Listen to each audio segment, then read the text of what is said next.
Salam.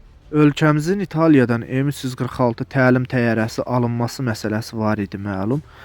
2017-ci ildə bu təyyarənin ölkəmizdə təqdimatı keçirildi və bu təyyarənin alınmasına dair ölkəmizlə İtaliya arasında danışıqlara başlandı və 2020-ci ildə Azərbaycan prezidenti İlham Əliyevin İtaliyaya səfəri çərçivəsində M346 təyyarələrinin alınmasına dair sənəd imzalandı. Lakin aradan artıq 6 il vaxt keçib, hələ də bu təyyarədən bir səs soraq yoxdur.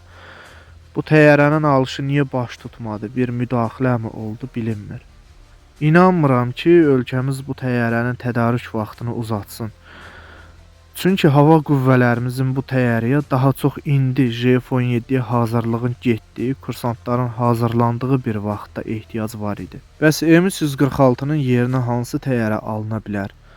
M346-dan sonra Türkiyənin Hürjet təyyarəsinin adı keçir, amma o rəsmi məlumat deyil, sadəcə bir ehtimaldır.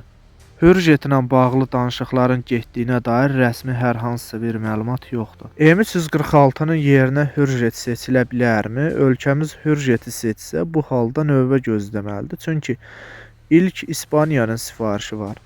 Bu sifariş 30 ədəd dəqiq, 15 ədəd seçim olmaqla ümumilikdə 45 təyyarəni əhatə edir. Yəni 30-dan sonra 15 təyyarə də alına bilər. Bu təyyarələrin İspaniyaya ilk tədarükünə 2028-ci ilin sonunda başlanması gözlənilir. Həmçinin Türkiyənin öz hava qüvvələrinin də sifarişi olacaq. Beləliklə, bu təyyarələrin ölkəmizə tədarükünün 2032-2033-cü ildə mümkün olduğunu düşünürəm. Ölkəmizin də o qədər gözləməyə vaxtı varmı? İnanmıram. Çünki mövcud El-39'lar həm mənəvi, həm texnoloji cəhətdən köhnədir. Yeni müasir təyyarə ilə əvəz olunmalıdır. Hürjet məsələsində belə bir problem də var ki, bu təyyarənin mühərriki Amerika istehsalıdır. Amerika bu mühərriki ölkəmizə satarmı? Əgər satmasa, o vaxta qədər də Türkiyə Hürjetə yerli mühərrik hazırlamasa, bu təyyarənin ölkəmizə satışı mümkün olmur. Ölkəmizin ala biləcəyi başqa alternativ təlim təyyarələri varmı? Bəli. Məsələn, Çindən müasir JL-10 və ya El-15 təyyarəsi alına bilər.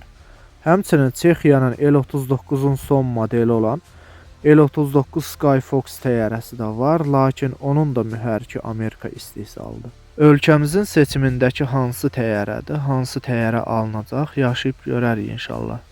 İndi isə Hürjetin qabiliyyətləri haqqında qısa məlumat vermək istəyirəm. Hürjetin rollarına döyüş təyyarələrinə keçid təlimi, müharibə hazırlığına keçid təlimi, yüngül hücum və havadan dəstək əməliyyatı, silahlı və silahsız hava patrulu və akrobatik uçuşlar daxildir. Hürjet səsdən sürətli bir təyyarədir. Onun maksimal sürəti 1,4 Mach, saatda 1700 km təşkil edir. Onun mühərriki Amerikan General Electric istehsalı GE F404 mühərrikidir. Uçuş tavanı 45.000 fit, uçuş məsafəsi 1060 dəniz mili, bu da 2000 kilometrə qədər edir. Maksimal G qüvvəti -3, -8 G təşkil edir. Hürjet təlimlə yanaşı döyüş qabiliyyətinə də malikdir. Təyyarənin döyüş modeli müxtəlif hava-yer silahları, eyni zamanda istilik başlıqlı hava raketləri ilə təchiz oluna bilir. Radarla təchiz olunduğu halda radar başlıqlı hava raketləri ilə də təchiz oluna bilir.